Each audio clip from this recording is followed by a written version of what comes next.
Bakit walang divorce sa Pilipinas hanggang ngayon? Sa buong mundo, may 175 bansa. At sa lahat ng bansang iyon, dalawa lang ang walang divorce, ang Vatican City, na sentro ng simbahang Katoliko, at ang Pilipinas. Ang Vatican City ay may 800 katao na nakatira doon. Halos lahat ay pare. Ang Pilipinas, may 115 milyong tao.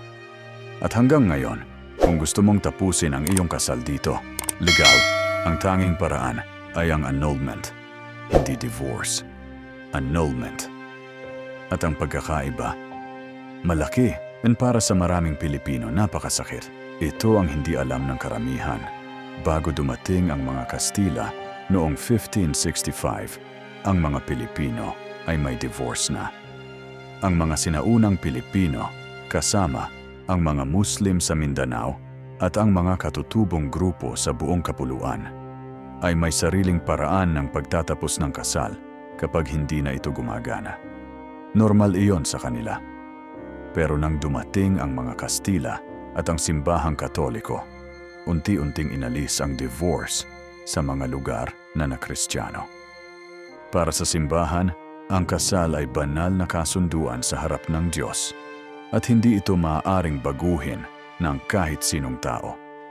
Noong panahon ng mga Amerikano naman, noong 1917, ipinakilala nila ang divorce. Para sandaling panahon, legal ang divorce sa Pilipinas. Pero nang maging malaya ang bansa at nang lumaki ang impluwensya ng simbahan sa gobyerno, inalis na naman ito. Dahil walang divorce, ang tanging legal na paraan para makaalis sa isang kasal ay ang annulment. Pero ano ba ang annulment? Simple lang ang pagkakaiba nito sa divorce. Ang divorce ay nagsasabi, may kasal tayo, pero tapos na. Ang annulment naman ay nagsasabi, ang kasal na ito ay hindi tunay na kasal, mula pa sa simula. Ibig sabihin, para sa mata ng batas, parang hindi ka kasal kailanman.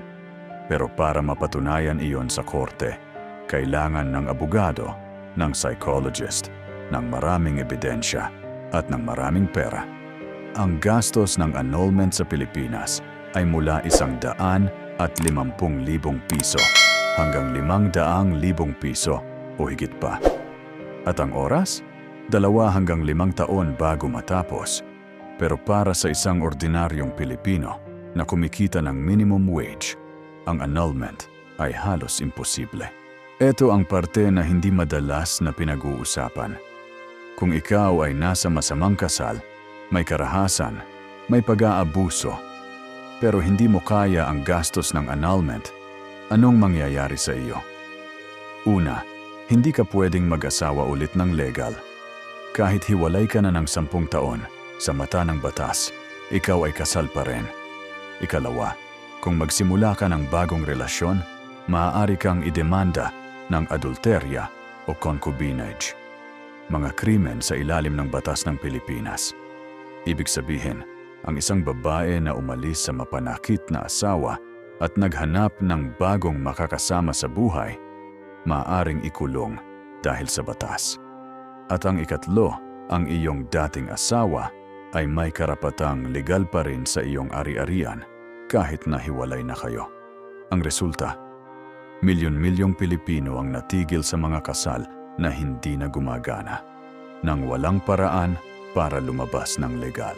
Maraming beses nang sinubukan ng mga mambabatas na ipasa ang divorce bill sa Pilipinas noong 1999, 2001, 2010 at muli noong 2024. Noong Mayo 2024, pumasa na ang divorce bill sa Kamara ng mga Kinatawan, ang lower house ng Kongreso. Malaking hakbang iyon. Pero para maging batas, kailangan pa nitong pumasa sa Senado. At doon ito nag-uusap pa rin. Ang pangunahing hadlang, ang simbahang Katoliko at iba pang relihiyosong grupo. Ang Catholic Bishops' Conference of the Philippines ay nagpahayag ng paulit-ulit na ang divorce ay laban sa pamilya at sa kasal bilang banal na kasunduan. At dahil mahigit 80% ng mga Pilipino ay Katoliko, at maraming boto ang nakadepende sa suporta ng simbahan. Maraming politiko ang nag-aalangan pang suportahan ang divorce bill ng bukas. Ang debate tungkol sa divorce sa Pilipinas ay hindi simpleng debate tungkol sa kasal. Ito ay debate tungkol sa kung sino ang may karapatang magpasya sa buhay ng isang tao. Ang Estado, ang simbahan, o ang tao mismo. Para sa mga taong natigil sa masamang kasal, na hindi kaya ang annulment, na natatakot sa adulteria charge, na nais lamang magsimula ulit. Ito ay hindi isang legal na tanong. Ito ay tanong ng kalayaan at kaligtasan. Kung tutulungan tayo ng kasaysayan na unawain kung bakit tayo narito, baka matulungan din tayong pag-usapan kung saan tayo dapat pumunta. Kung nagustuhan mo ang video na ito, mag-follow, like, and share. Para sa Lakbay Kasaysayan PH, patuloy tayong matuto.